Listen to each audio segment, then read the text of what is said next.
Hi guys, it's Blackie, and if it's Friday, time for another down and dirty woodscraft tip or trick. Let's talk about building your own reference library. Now what this means in English is you've got various books or whatever that you find very useful. Maybe you come back to it again and again, or man, this thing was just so informative, I really want it. That goes into the collection. But what about other things other than a book? How about a magazine or something like that? I started collecting certain magazines in the 70s because there would be such good information in it. Maybe I didn't need this piece of information today, but I would need it in the future quite often.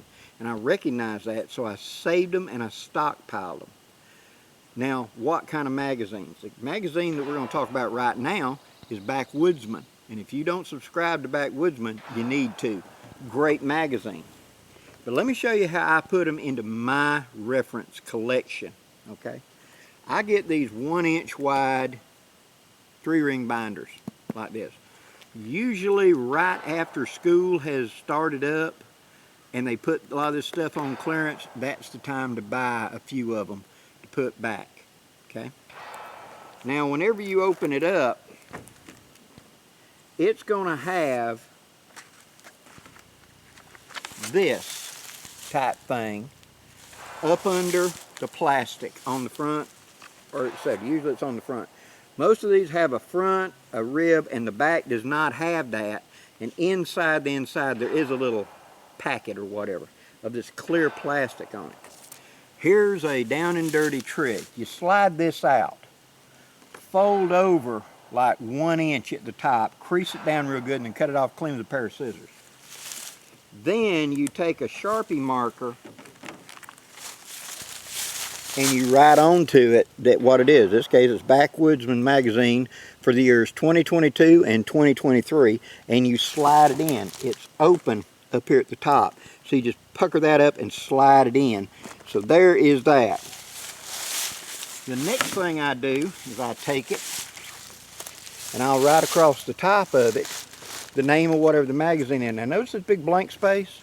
What I will do during the winter or whenever I'm bored or whatever and got nothing better to do, and I have to just sit and think, is a lot of times I'll pull down one of these and I'll go through this. And I'll go through each magazine. And I'll write up here, January, and then underneath it I'll write all the relevant articles that I really liked and I want to keep. It was really impressive to me. So it'd be like a, here's those, and then below it was the also. Something I also thought interesting, but it's not really important to me right now. So that whenever I put this on the outside cover by lifting up that plastic and sliding it in here, just like this. Now whenever I put, I'm remembering, it was in it was one of those books, but which one was it that I can pull this, and there's my key points that'll trigger memories to remember without having to go through every magazine trying to find that one article that meant so. It was that was the one, you know, but it might have been 10 years ago or 15 years ago now. So therefore I write it down on the outside. I haven't done it on this one. Now on the inside I have 2 years worth of Backwoodsman magazine. All these are page protectors. Walmart sells this, and they sell the page protectors. A lot of them in a pouch, real reasonable. This way I can put them in here, and to see the magazine, all I got to do is just slide it out. Now I can sit and read whatever article that was, you know, real important to me, like how to harvest herbs or whatever. This would have been on that table of contents on the front of it. When I get done reading it, all I got to do is simply slide it back in the blank slot. I know this is where it goes.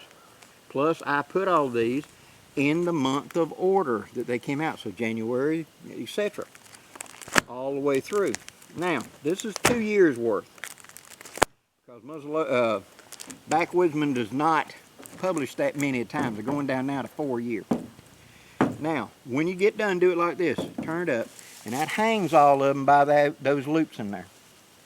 When you go to put it on the shelf, don't put it like this, because what happens is this will spread open and they'll get curved and they start, you don't stand up. what you want to do is do like that, so they're all to the front of it, and you want to set it like this on the shelf, so I can see sideways which one's which and what they are. See, I can go up and I can pull it out and look at my contents and put it back in. That works when I'm keeping the whole magazines, and I have almost every one of the Backwoodsman magazines. I also have like hand loader magazine. I've got 50 years worth of issues because it was so helpful to me in learning about guns and reloading and etc. Now suppose I have subscribed to a magazine and there's one article, and you got to be honest with yourself. I keep all of Backwoodsman because usually there will be something else that right now is not that important, but years later I'll remember and go back to it. But in some other kind of periodical, maybe there's only one article in that whole magazine that means anything to you. I cut them out. I'll cut them out, put a staple, and put them in one of those protectors. And then I generate books like this. Like, for example, in my reloading, I'm a big fan of very historic cartridges like 4440, 45 Colt, 3030, 30-06, 270, all these calibers. And I would find an article that was really interesting, let's say, for that. I'll harvest that, and I have one of these books that's 30-06. I put them in there. How about a specific gun, like the Single Action Army? How about my percussion revolvers? I have one of these dedicated to 1860s, you know, the Dragoons, etc., where somebody wrote an article that was real insightful or something way back when. And I saved that article for future reference. See? Now also, I don't have just these big ones. I also, depending on what you're harvesting. Now suppose you've got some little periodical of something like this, that it itself, you know, was timely at a time. It's basically a calendar, but that's it. But then you look up here and there's these recipes. When this is no good, I tear that out and it would go into something. If it's a one-sided small little thing, I'll take a 3x5 index card and glue it to it and then slide it into a protective sheet in one of the smaller binders like this. And so I have recipes, I have repair information, I have things like that in my reference library because it's a reference for me to something that I want to be able to keep track of. And this way I've got my own library. See, I can go and pull it up. Now, yes, today in modern times, Blackie, I'll just do that on my phone. I wish I had $1 for every time a friend, coworker, whatever has whined and cried and complained about how their computer got fried in the electrical storm, the CPU went out on it, the power supply went out on it, their phone got wet, their phone fell over the side, and they lost their baby pictures, they lost those wedding pictures, they lost whatever that they had on some electric device. No electronic device is a permanent depository.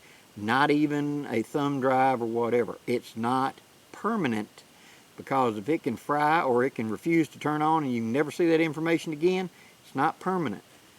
I can read this with no power. When I go, I can hand this off to someone else, see? And they don't have to try to, I got a good friend of mine, he was a big computer guy. And back in the early 1990s, he went through and on the old floppy disk we had, he had nearly 2,000 floppy disks that had all this survival information, all kinds of stuff for how to build cabins, how to do this, how to trauma, how to do first aid, all this stuff on those 3x5 floppy disks, those little hard shell floppy disks. He passed away in about 94, had a car wreck, and his daughter inherited all his stuff. Nobody has the technology now to go retrieve the data off that floppy disk, so they're useless. But if he had made a reference library, you would. So, the little tip or trick for today is, when you have those things that do, hey, this was helpful, this was important, this is something I want to keep for future, create a reference library like this so that you can have it later on. Quite often I'll have an idea pop in my head and go, wait a minute, I remember seeing that in a backwoods magazine, something that would be applicable to this that might have been 20 years ago, but I remember it. But where is it? I can go pull my reference library and find it in just a few minutes, really. Just by looking at the front and getting a reference idea to what's involved, and then just flipping it over and looking at the covers. A lot of times I remember the cover photo, and I go, oh, that's it, and therefore. Hope you've enjoyed this, guys. If you like this content, please hit that like, share, and subscribe. I'd really appreciate it. Till next time, guys, I'm Blackie wishing you safe journeys. Have a great day, guys.